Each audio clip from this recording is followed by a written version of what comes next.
안녕하세요. 오늘도 서연살롱을 찾아주셔서 감사합니다. 늦은 나이에 결혼 한번 하려다가 인생 종칠 뻔한 여성이에요. 제 소개가 조금 과격한 면이 있긴 하지만 이건 절대 과장이 아니에요. 그래서 더 가슴이 아프지만요. 제 나이가 올해 36인데요. 요즘은 아무리 결혼의 때가 없다고 해도 제 나이 정도면 결혼하기에 늦은 나이인 건 맞아요. 그래서 나이에 쫓겨 결혼을 선택했다가 이런 꼴을 당했지 뭐예요.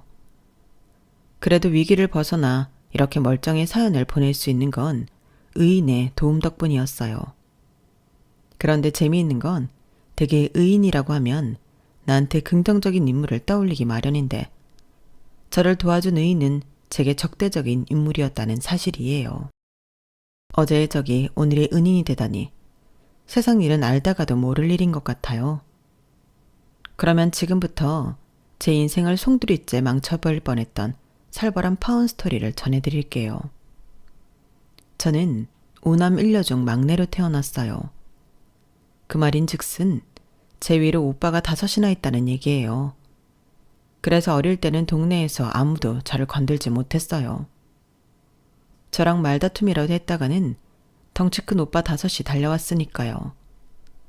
그 중에서도 막내 오빠는 꽤나 유난스러울 정도로 저를 과보호했어요.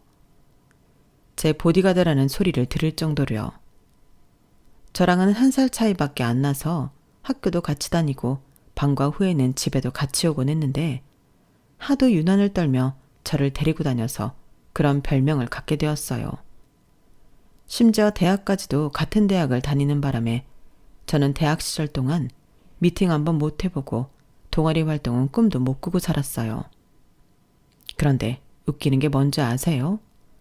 저는 그렇게 단속을 했으면서 정작 막내 오빠 자신은 소개팅도 하고 심지어 CC까지 됐다는 거예요.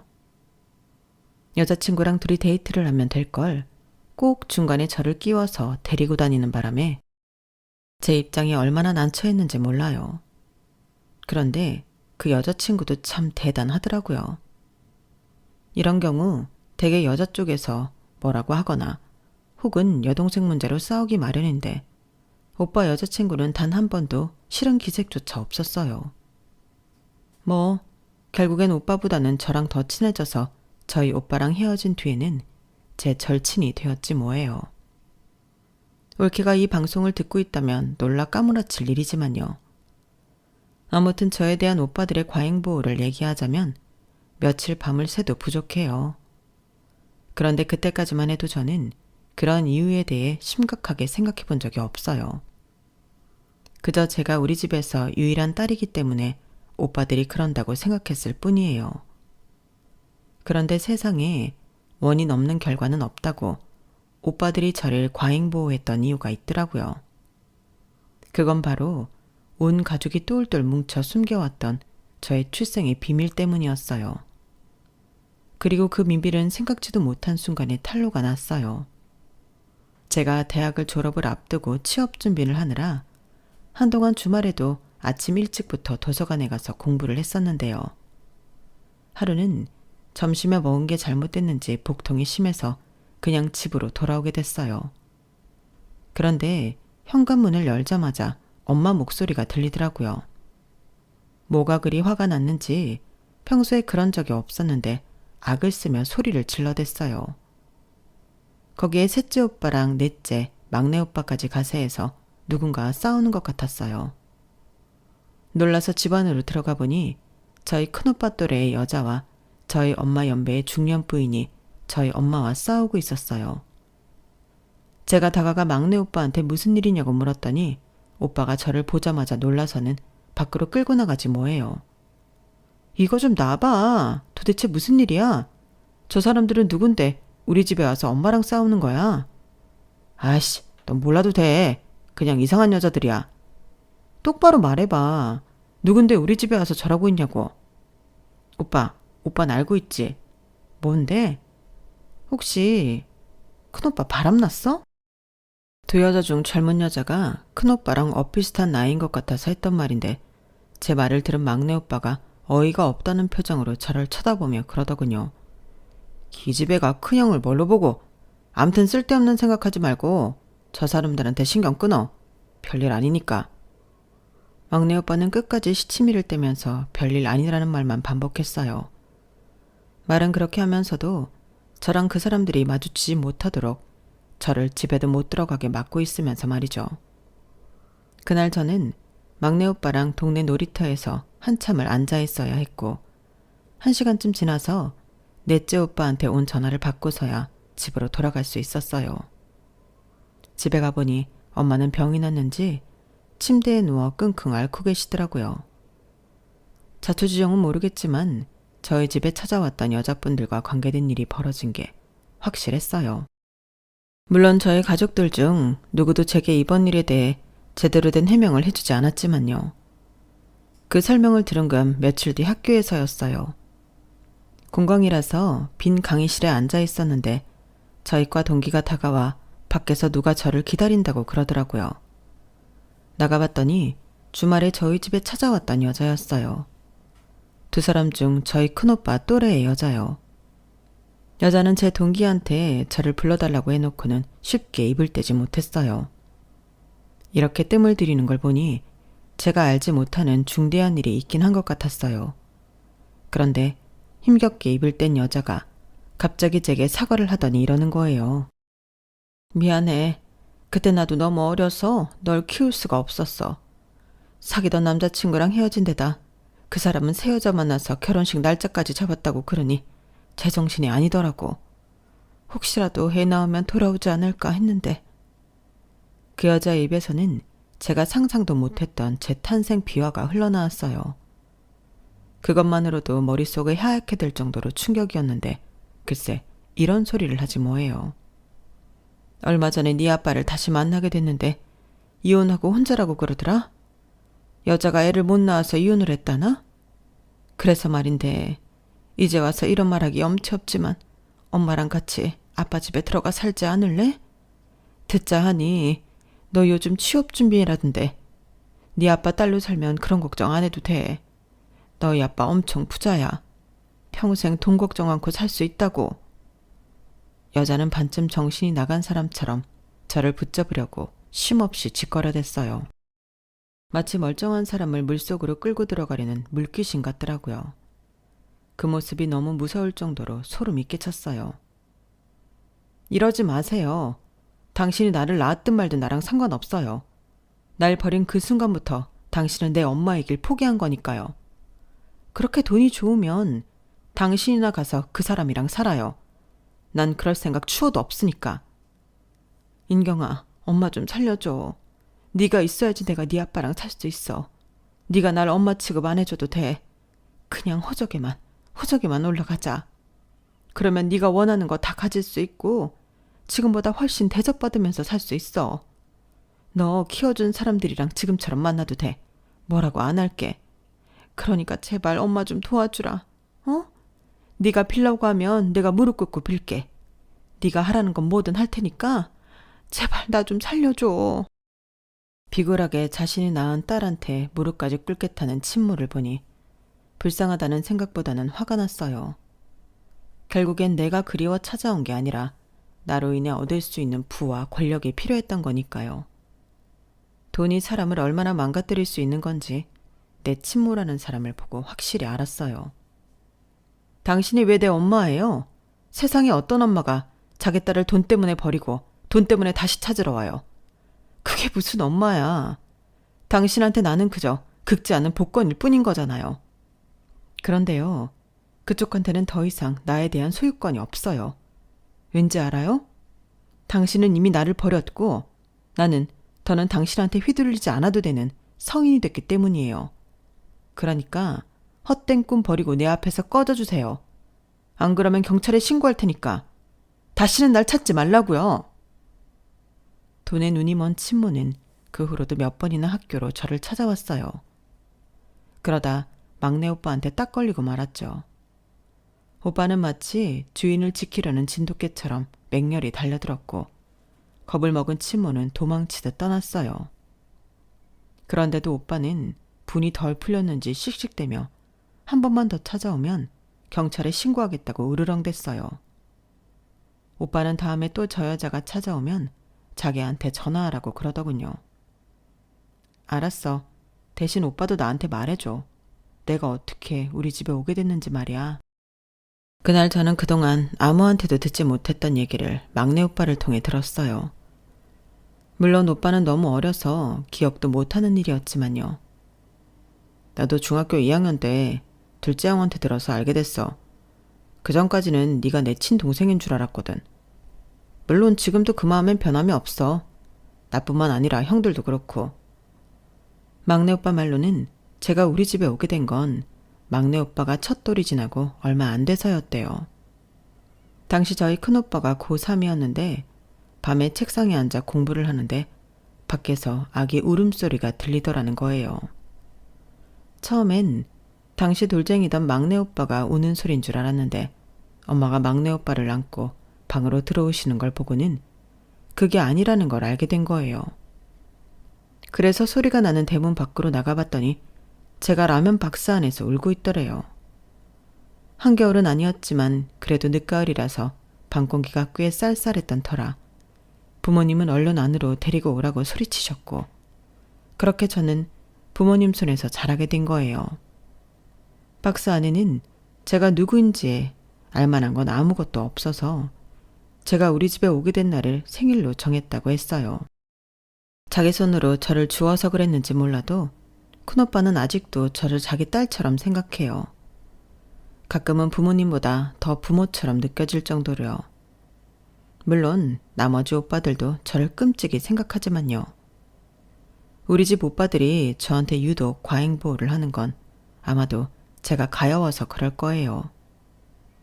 원래 심성이 착한 사람들이기도 하고 무엇보다 이런 식으로 버려진 아이는 두 눈으로 목격해서 충격이 컸던 탓도 있을 테고요.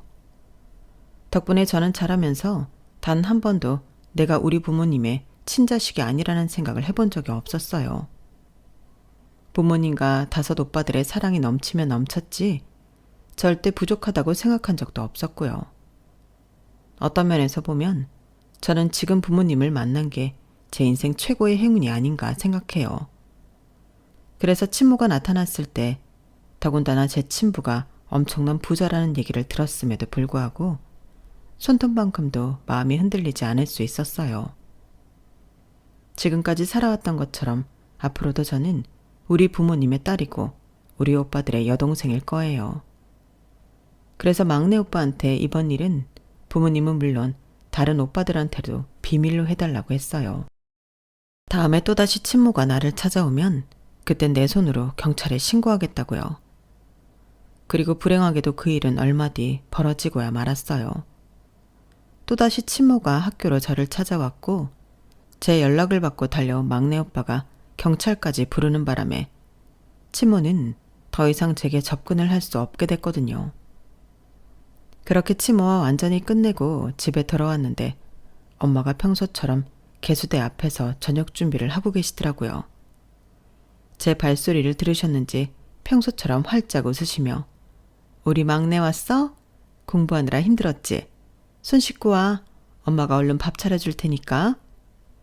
제 등을 토닥여주시며 엄마 손에 따뜻한 온기를 나눠주시는데 순간 눈물이 핑 돌았어요. 정작 날 낳아준 사람은 나를 돈벌이로만 생각하는데 피 한 방울 안 섞인 엄마는 어쩜 나를 친자식처럼 사랑으로 키워주실 수 있을까 하는 생각이 들었거든요. 그건 단순히 고맙다는 말로는 표현이 안 되는 감정이었어요. 그래서 엄마를 끌어안고 모처럼 어리광을 부렸어요. 오늘은 특히 피곤한 일이 많아서 힘들었는데 엄마를 보니까 이제 좀 살 것 같아. 우리 엄마 냄새 너무 좋다. 엄마 가슴에 얼굴을 부비며 어리광을 떨다 보니 내가 있어야 할 곳이 여기구나 하는 생각과 함께 마음이 편해졌어요. 나중에 알게 된 사실이지만 사실 그날 엄마는 제가 무슨 일을 겪었는지 다 알고 계셨대요. 막내 오빠가 이미 부모님께 전화해 그날 벌어진 일을 얘기를 했다더라고요. 그런데도 제가 마음 쓸까봐 일부러 내색도 않으시고 저를 품에 안아주셨던 거예요. 이렇게 멋진 부모님 덕분에 저는 구김살 없이 자랄 수 있었고 그런 점에서 지금까지도 부모님께 감사드리고 있어요. 그런데 의도치 않은 한 가지 단점도 있었어요. 가족들한테 사랑을 듬뿍 받으며 부족함 없이 행복해서 그랬는지 주변 친구들이 다들 결혼을 하는데도 이상하게 저는 결혼 생각이 안 든다는 거예요.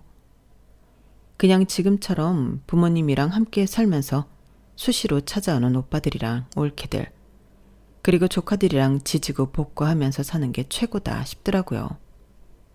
물론 저를 제외한 모든 가족들은 결혼도 않고 부모님한테 꼭 붙어 사는 저 때문에 걱정이 이만저만이 아니었지만요.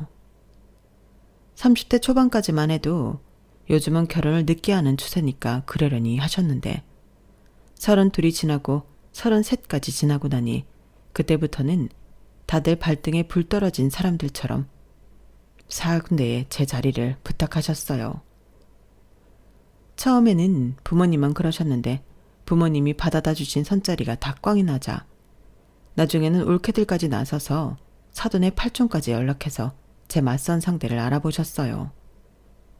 하지만 인연이 아니었는지 최소 10명 이상은 만나봤음에도 이렇다 할 성과는 없었어요. 제가 마음에 들면 상대 쪽에서 저를 탐탁치 않아 했고 상대 쪽에서 내가 마음에 든다고 했을 때는 내가 마음에 안 들었거든요. 이 정도면 저 위에서 마치 나를 결혼시키지 않으려고 손을 쓰고 있는 게 아닌가 싶을 정도였어요. 상황이 이런데도 애가 달린 건 부모님과 가족들이었는지 저는 천하태평이었어요. 결혼을 하면 하는 거고 못하면 못하는 거다 생각했으니까요. 그런데 가족들이 어떻게든 빨리 제 짝을 지어주려고 노력한 데에 이유가 있다는 걸 알게 된 거예요. 바로 큰조카의 결혼 때문이었어요. 큰오빠 딸이 저랑은 10살도 채 차이가 안 나거든요. 제 눈에는 늘 애기 같은 조카가 벌써 성인이 돼서 결혼을 하게 된 거예요. 남편감이 같은 직장 상사라더라고요. 그냥 그런가 보다 했는데 글쎄. 너 혹시 재영이니? 땡땡대 땡땡과 최재영 맞지? 네, 그런데요. 이인경. 맙소사. 조카 사이가 저랑 대학 동기지 뭐예요. 대학 시절 그리 친한 사이는 아니었어서 연락하는 사이는 아니었지만 얼굴을 보니 기억이 나더라고요. 결혼 전에 처가 식구들한테 인사를 받던 조카 사이는 생각지 못한 동기를 처고모로 만나게 되자 꽤나 놀라는 눈치였어요. 하지만 저희 엄마가 놀란 거에 비하면 아무것도 아니었어요. 손주사위 앞에서 힐끔힐끔 제 눈치를 살피던 엄마는 다들 돌아가고 나자 기다렸다는 듯이 제 방으로 들어오셨어요. 말로는 그냥 들어와 봤다고 하시는데 누가 봐도 할 말이 있는 모습이었어요. 한참을 엉뚱한 얘기를 하시다가 자리에서 일어난 엄마는 입술을 달차기시더니 그러시더라고요. 인경아, 너 괜찮은 거지? 평소라면 그냥 웃고 지나갈 수 있었을 그 말이 그날은 왜 그랬는지 제 안의 외로움과 불안한 마음을 건드리고 말았어요. 그래서 아무 대답도 할 수 없었어요. 그러자 엄마는 저를 안아주시며 따뜻한 손바닥으로 등을 쓸어주셨어요. 그 따뜻한 온기는 수많은 수식어를 동반한 그 어떤 위로보다도 더 따뜻하게 다가왔어요. 그리고 그때 알았어요. 나는 괜찮지 않다는 걸요. 그게 결혼 때문이든 아니든 가네요.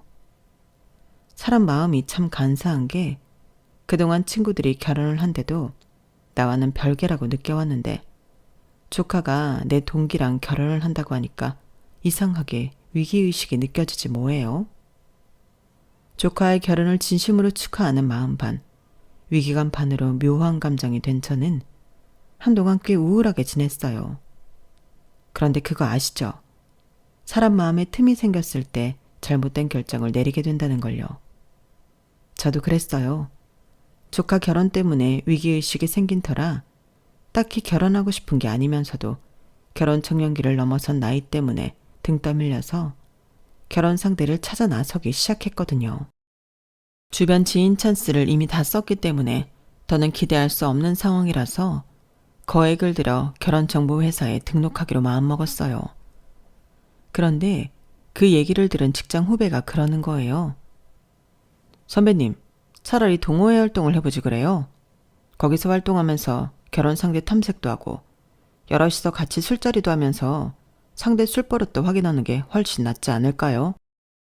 제가 아는 언니도 동호회에서 만난 사람이랑 결혼해서 잘 살고 있거든요. 취미도 비슷해서 결혼 후에도 같이 취미생활을 하니까 완전 좋대요. 그 말을 들어보니 일리가 있더라고요. 돈 주고 상대를 구하는 결혼정보회사는 조건에 맞는 사람을 잘 골라줄지 몰라도 마음이 맞는 사람을 골라주는 건 아니니까요.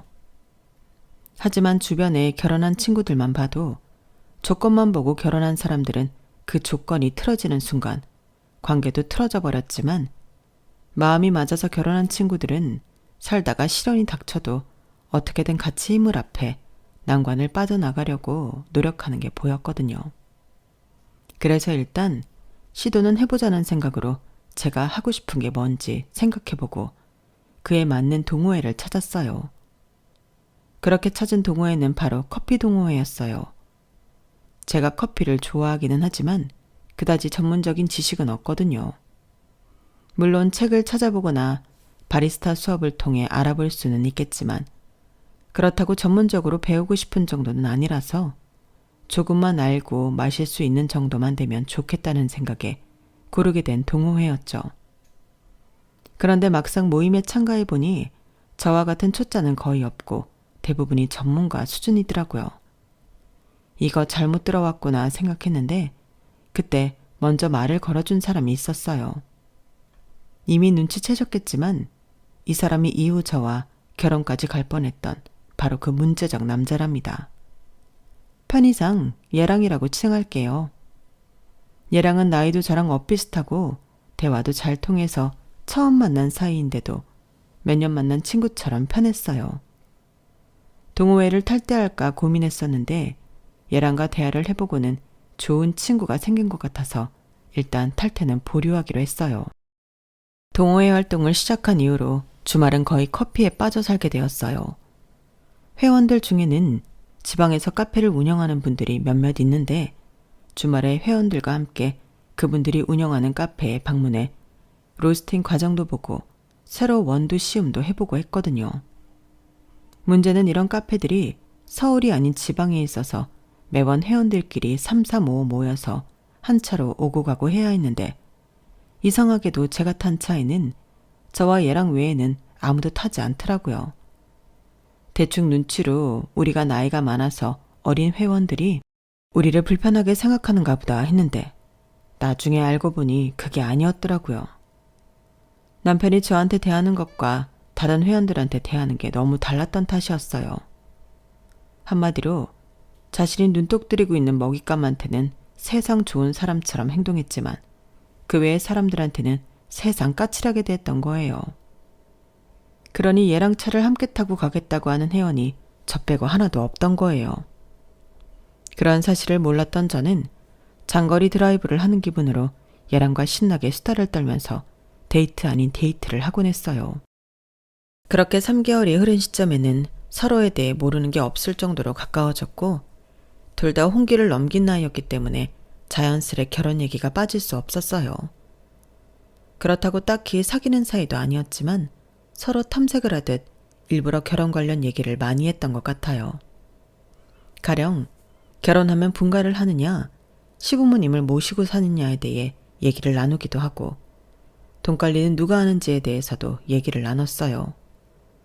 콕 집어서 그런 얘기만 한 건 아니고 겸사겸사 애들러가며 한 거라서 서로 간에 큰 부담은 없었어요. 중요한 건 많은 부분의 생각이 일치했다는 거였죠. 사귀기 전부터 서로에 대한 걸 많은 부분 탐색한 덕분에 사귀기 시작하면서 바로 결혼 얘기까지 나오게 됐어요. 결혼을 목적으로 동호회에 들어간 건 맞지만 막상 결혼 얘기가 나오고 나니까 걱정이 되는 거예요. 제가 몰랐으면 모를까 저희 부모님이 친부모님이 아니라는 걸 아는 이상 그걸 숨기고 결혼을 진행할 수는 없었거든요. 왜 TV나 인터넷 기사에도 출생의 비밀을 숨기고 결혼했다가 나중에 이혼까지 이어지는 일들이 있잖아요. 저도 그게 걱정이 되더라고요. 애초에 결혼을 안 하면 모를까 했다가 그런 이유로 이혼을 하게 되면 부모님께도 죄송한 일이니까요. 그래서 얘랑한테 사실대로 말을 했어요. 그랬더니 조용히 저한테 다가오더니 저를 안아주더라고요. 마치 저희 엄마가 제게 그랬던 것처럼 말이죠.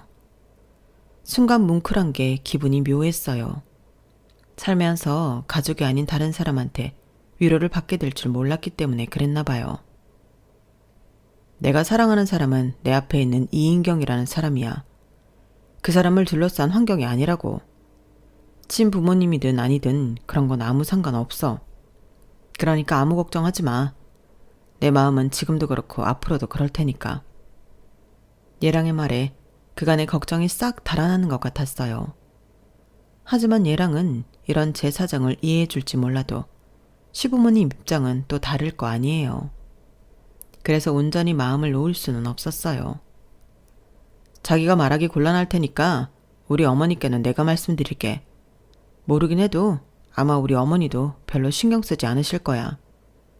인경이 널 보면 아, 얘가 내 며느리구나 하실 테니까.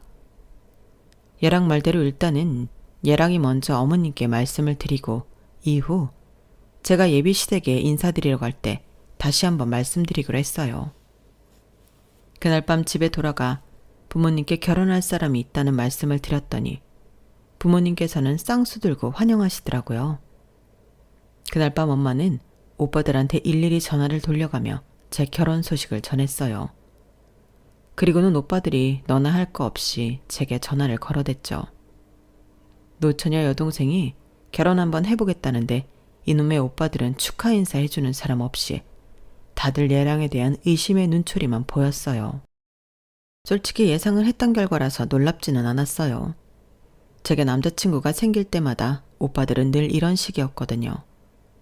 멀쩡한 남의 집 아들을 마치 잠재적 사기꾼 또는 망나니로 취급하며 색안경부터 끼고 보곤 했으니까요. 이번에도 별반 다르지 않았어요. 뭐 하는 놈이냐? 학교는 어디 나왔냐? 주변에 친구들은 많냐? 여자 문제는 깨끗한 놈이냐? 등등 형사 취조하듯 하는데 이래서야 결혼식장에 들어갈 수나 있을까 싶더라고요. 결과적으로는 나중엔 이런 극성맞은 오빠들 덕을 톡톡히 봤지만요. 여자 쪽에선 남자 형제들이 극성인 것처럼 남자 집에선 여자 형제들이 또 한극성하잖아요. 저희 예비시댁도 그랬어요. 그런데 저희 집과 조금 다른 게 있다면 참견을 많이 하는 극성이 아니라 철저히 무시하는 무관심이 문제였어요. 의외로 어머님은 얘랑 말대로 저를 무척 반겨주셨는데 신우이는 싸늘한 표정으로 저를 완전 무시하는 투더라고요.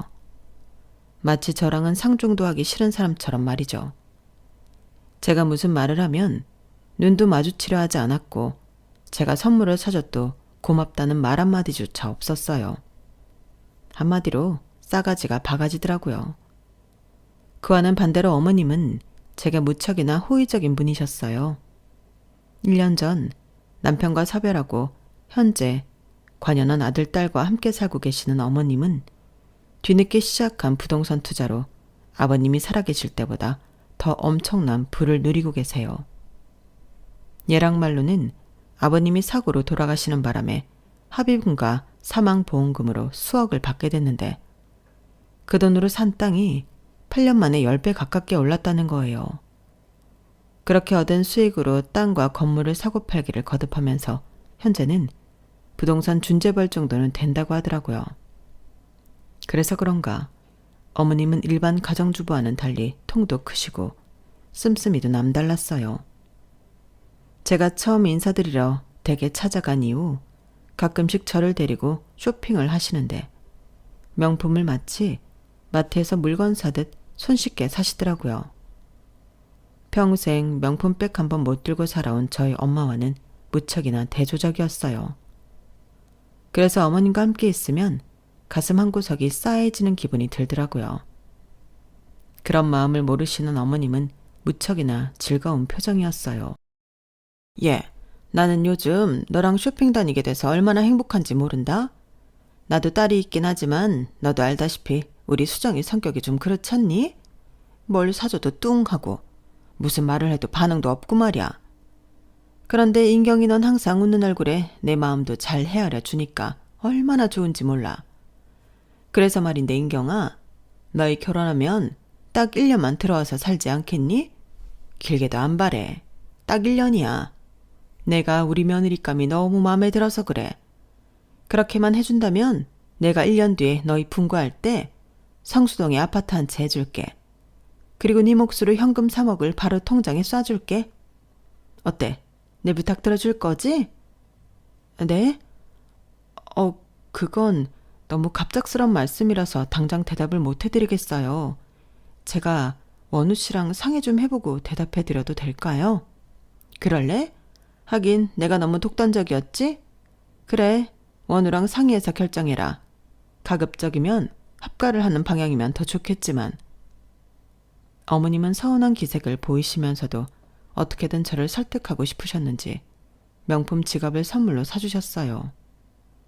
그걸 받으면 어머님 부탁을 뿌리치기 힘들어질 것 같아서 한사코 거절했지만 어머님은 끝내 제 손에 지갑을 쥐어주셨어요. 왜? 뇌물인 것 같아서 받기 그래? 너 거절 못하게 하려고 주는 것 같아? 얘도 참. 그런 거 아니야. 요 근래 인경이 네 덕분에 내가 즐거운 시간을 보낸 게 고마워서 주는 거야. 그러니까 더는 사양하지 마. 그럼 나 상처받는다? 결국 어머님이 주시는 명품 지갑을 받아들고 집으로 왔어요. 그리고 다음 날 얘랑을 만나 합가에 대한 얘기를 나누게 되었죠. 얘랑은 제가 싫다면 굳이 합가를 하지 않아도 된다고 하면서도 은근슬쩍 제가 합가하기를 바라는 듯 했어요. 우리 어머니가 인경이 널 무척 마음에 들어 하시나 보다. 집에 손님 들이는 것도 싫어하시고 이모가 와도 자고 가라는 말 한 번 없는 분인데 너랑은 같이 살고 싶다고 하시니 말이야. 물론 네 마음이 불편하다면 안 될 일이겠지만. 말로는 내 마음대로 하라고 하지만 결론은 어머님 뜻에 따르자는 것 같았어요. 생각해보면 딱 1년 함께 살고 아파트에 현금 3억이 생기는 건데 안 하는 게 바보 아닌가 싶더라고요. 그래도 혹시 내가 예상하지 못하는 부분이 있을지 몰라서 셋째 올케 언니한테 전화를 했어요. 제가 올케 언니들 중에서 셋째 올케 언니랑 제일 친하거든요. 제 얘기를 들은 올케 언니는 바로 그러더라고요. 아가씨, 월급쟁이가 3억 모으려면 몇 년 걸릴 것 같아요? 생활비에 이래저래 들어가는 돈까지 다 빼고 말이에요. 그러면 딱 답 나오는 거 아니에요? 게다가 요즘 같은 시대에 아파트까지 준다는데 뭘 망설여요. 시어머니가 아가씨를 가사 도우미로 쓴다고 해도 그건 무조건 콜인 거죠. 나라면 당장 하겠다고 할 거예요. 시집살이가 아무리 매워도 딱 1년이잖아요. 대신 들어갈 때 각서 제대로 받고 가는 거 잊지 말아요. 올케 언니 말대로 현실적으로 아파트에 현금 3억이면 어머님께 간이고 쓸개고 다 빼드릴 수 있을 것 같았어요. 그래서 그 주 주말에 어머님을 만나는 자리에서 결혼하면 시댁에 들어가 살겠다고 말씀드렸어요. 그랬더니 너무 기뻐하시면서 집에 살림살이는 이미 다 있으니 혼수도 할 거 없이 몸만 들어오라고 하시더라고요. 정 바꾸고 싶으면 너희들 쓸 방에 침대 하나만 해와. 나머지는 내가 알아서 바꿔줄 테니까. 인경아, 난 네가 내 부탁 들어줄 줄 알았어. 역시 내가 사람 보는 눈은 있다니까. 어머님도 좋아하시고 저는 혼수 비용까지 굳어서 서로 윈윈이라는 생각이 들었어요. 이미 결혼해서 유치원생 아이를 키우는 친구들도 제 이야기를 듣고는 부러워 죽으려고 하더라고요. 그래서 더 어깨에 힘이 들어가고 방심했는지도 모르겠어요. 그런데 며칠 뒤 모르는 번호로 전화가 온 거예요.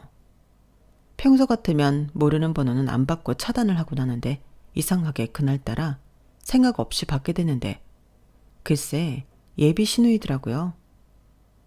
평소에 저한테 말도 안 걸던 사람이 웬일로 전화를 했나 싶었는데 예비 신우이가 다짜고짜 이러지 뭐예요. 언니, 우리 오빠랑 절대 결혼하면 안 돼. 우리 오빠 위험한 사람이야. 우리 엄마도 믿으면 안 돼. 안 믿기겠지만 내 말 믿어야 돼. 예비 신우이는 다급한 목소리로 그 말만 하고는 전화를 끊어버렸어요. 이게 도대체 뭔 일인가 싶어 다시 전화를 걸어봤지만 전화를 받을 수 없다는 멘트만 흐를 뿐 전화를 받지 않았어요. 얘랑한테 전화를 해볼까 했지만 왠지 예비 신우의 말이 걸리는 거예요. 평소 저랑 장난을 치는 사이도 아니고 살가운 건 더더욱 아닌 성격에 그런 전화를 했다는 건 분명 이유가 있을 것 같았거든요. 그래서 어떻게 해야 할까 고민을 하다가 셋째 올케 언니한테 전화해 방금 전에 있었던 일을 털어놓았어요. 그랬더니 올케 언니가 오빠 친구 중에 흥신소를 하는 친구가 있다면서 그쪽에 뒷조사를 부탁해보자고 그러더라고요. 그러자면 셋째 오빠가 알게 될 거라서 망설여졌어요. 오빠 성격에 혼자 알고 넘어갈 리 만무했으니까요. 하지만 이거저거 따질 때가 아니라서 할 수 없이 셋째 오빠한테 얘기해서 업체의 도움을 받게 됐어요. 그리고 그와 별개로 저는 오빠들의 고강도 추궁을 받아야 했어요. 오빠들의 올케 언니들까지 한꺼번에 달려와서는 아주 난리도 아니었어요. 갑자기 찾아온 자식들 내외로 인해 뒤늦게 모든 사실을 알게 된 부모님까지 합세해 저는 새벽까지 시달려야 했어요. 오빠들은 당장 헤어지라고 난리였고 특히 셋째 오빠는 당장이라도 얘랑을 찾아가 멱살잡이라도 버릴 기세였어요. 그러자 아빠는 조사 결과가 나올 때까지는 다들 기다리라고 주의를 주셨어요. 저 역시 얘랑을 만나서도 평소와 똑같이 행동하려고 노력했어요. 그리고 한 달여쯤 지난 어느 날 셋째 오빠가 흥신소를 하는 친구를 집으로 데리고 왔어요. 가족들 앞에서 조사 보고를 하라고 말이죠. 그리고 그 결과를 듣고는 다들 경악했어요. 얘랑은 이미 2번의 결혼 경력이 있었고 2명 다 사고로 세상을 떠났다는 거예요. 100번 양보해서 거기까지는 그럴 수 있다고 해요. 문제는 2사람 모두 거액의 보험금을 남기고 죽었다지 뭐예요. 1억도 아니고 10억이 넘는 거액의 보험금이었어요. 그런데 조사를 하면서 이상했던 게 전부인들 지인들이 하나같이 똑같은 소리를 했다는 거예요. 결혼 전에 시어머니가 그랬다더라고요. 시댁 들어와서 1년만 살면 아파트도 사주고 현금으로 3억을 주겠다. 그리고는 둘 다 1년을 못 채우고 사고사를 당했습니다. 첫 번째 부인은 등산을 갔다가 낙상해서 사망했고 2번째 부인은 운전 미숙으로 국도에서 가드레일을 뚫고 추락해서 사망했습니다. 2부인 다 결혼하고 몇 달 만에 가족들은 물론 주변 지인들과 연락을 끊고 집안에서 칩거 생활을 했다고 하는데 지인들 말로는 친정 식구들이 찾아가도 시댁에서 들여보내주지 않았다고 합니다. 김원호 씨는 2부인의 사망 후 보험금으로 27억이 넘는 돈을 수령했고요. 딱히 범행 흔적은 찾을 수 없었지만 심정적으로는 상당히 의심이 가는 상황입니다. 얘랑이 2번이나 결혼을 했었다는 사실도 놀랍지만 둘 다 결혼하고 1년도 안 돼서 사고로 세상을 떠났다는 건 더 놀라웠어요. 더군다나 2사람 모두 제가 시어머니한테 받았던 제안과 똑같은 제안을 받은 것도 섬뜩하더라고요. 그런데 오빠 친구가 덧붙여 이런 말을 하더라고요. 그런데 조사를 시작하고 얼마 뒤 김원우 씨 여동생인 김수정 씨가 경기도 용인에 있는 정신병원에 입원한 사실을 발견했습니다. 김수정 씨 역시 남편과 사별한 경력이 있는데 신기하게도 김수정 씨 역시 10억대의 사망보험금을 수령했더라고요. 남매가 배우자 사망으로 돈을 벌었다고 해도 과언이 아닐 정도로 의심스러운 부분이 있습니다. 스릴러 영화를 보는 것보다 더 살이 떨리는 조사 결과를 듣고 저를 비롯해 온 가족이 멘붕에 빠지고 말았어요. 그리고 다음날 저는 얘랑을 만나 결혼은 없었던 일로 하자고 했어요. 더불어 헤어지자는 말도 했어요. 얘랑은 도대체 왜 그러냐고 화를 내더라고요. 혹시 수정이가 무슨 이상한 말이라도 했어? 그 말에 뜨끔하기는 했지만 일단 시치미를 뗐어요. 수정이가 자기한테 전화했었잖아. 그 말을 하는데 순간 얘랑의 눈빛이 너무 무섭게 변하는 거예요. 그래서 어떻게든 이 남자 기분이 상하지 않게 잘 헤어져야겠다고 생각했어요. 혹시라도 헤어진 이후에 해코지하러 찾아올까봐 두려웠거든요. 아, 그때 전화 온 거 말하는 거구나. 내가 화장실에 들어가 있는 바람에 엄마가 받으셨더라고. 다시 전화한다더니 안 하길래 내가 전화해봤더니 안 받더라고. 근데 자기 동생은 나를 그렇게 싫어하더니 왜 전화를 했던 거래? 안 그래도 궁금했는데 물어본다는 걸 깜빡했네. 그래? 나야 모르지. 걔가 원래 좀 엉뚱한 애라서 말이야. 근데 인경아, 네가 왜 갑자기 헤어지자고 하는지 솔직히 나는 이해가 안 가거든. 혹시 결혼 앞두고 심란해져서 그런 거라면 네 마음이 안정될 때까지 내가 기다릴게. 그러니까 헤어지자는 말은 없던 걸로 하자. 어? 결국 얘랑이 아까처럼 무서운 눈빛으로 변할까봐 두려워서 일단은 생각할 시간을 좀 달라고 했어요. 그리고 바로 다음 날부터 오빠들이 교대로 제 보디가드 역할을 했어요. 언제 돌변할지 모를 얘랑에 대비해서요. 회사에 출근을 할 때는 둘째 오빠 차를 타고 가고 퇴근할 때는 넷째 오빠 차를 타고 퇴근을 했어요. 동네 마트에 갈 때는 근처에 사는 막내 오빠랑 같이 다녔고요. 오빠 5이 돌아가며 얘랑으로부터 저를 떨어뜨려 놓으려고 부단히도 노력을 하더라고요. 업체로부터 조사 결과가 나올 때까지는 어쩔 수 없다면서요. 오빠들 외에도 올케들까지 한몫했어요. 제게 걸려오는 얘랑과 예비 시어머니 전화를 어떻게든 가로챈 채 완벽히 차단을 해주었거든요. 아프다, 화장실에 갔다, 잔다, 술에 취해 전화를 못 받는다 등등. 한두 번이면 모를까 2~3번 이어지면 누구라도 눈치를 챌 법한 엉성한 거짓말이었지만 그래도 어떻게든 저를 보호하겠다는 마음이 보여서 저도 별말 않고 올케들 말을 따랐어요. 그러는 동안 셋째 오빠는 흥신소를 하는 친구와 함께 예비 시누이가 입원해 있다는 정신병원을 찾아가 잠입을 시도했고 그렇게 노력한 결과 예비 시누이와 만날 수 있었어요. 그리고 그동안 자신의 오빠와 엄마가 벌인 범행 일체에 대한 증거를 받을 수 있었죠. 그 증거는 고스란히 경찰에 넘겨졌고 얼마 뒤 얘랑과 예비 시어머니는 경찰에 체포됐어요. 예비 시누이는 정신병원에서 나을 수 있었고요. 시누이 남편이 세상을 떠난 건 최악의 우연이 겹친 사고가 확실했어요. 그 일로 여동생이 10억이 넘는 보험금을 타게 되자 얘랑은 거기서 힌트를 얻은 거예요. 배우자를 사고사로 위장해서 보험금을 타내려고 말이죠. 결국 얘랑은 자신의 어머니와 짜고 아내들을 그렇게 만들 계획을 세웠어요.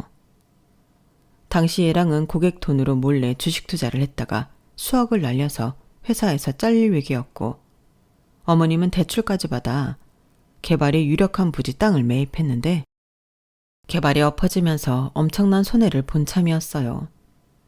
두 사람 모두 돈이 절실했던 참이라 하지 말아야 할 일에 손을 대고 만 거였죠. 얘랑의 구석으로 저는 자연스레 파혼을 할 수 있었어요.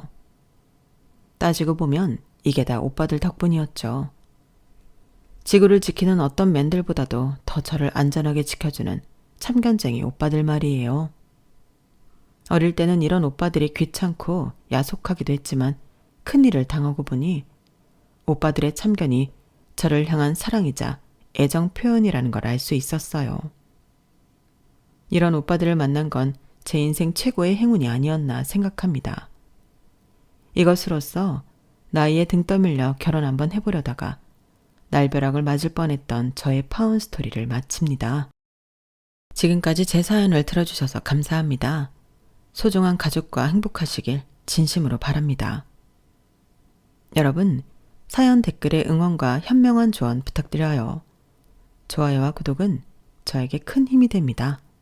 오늘도 좋은 일 가득하세요.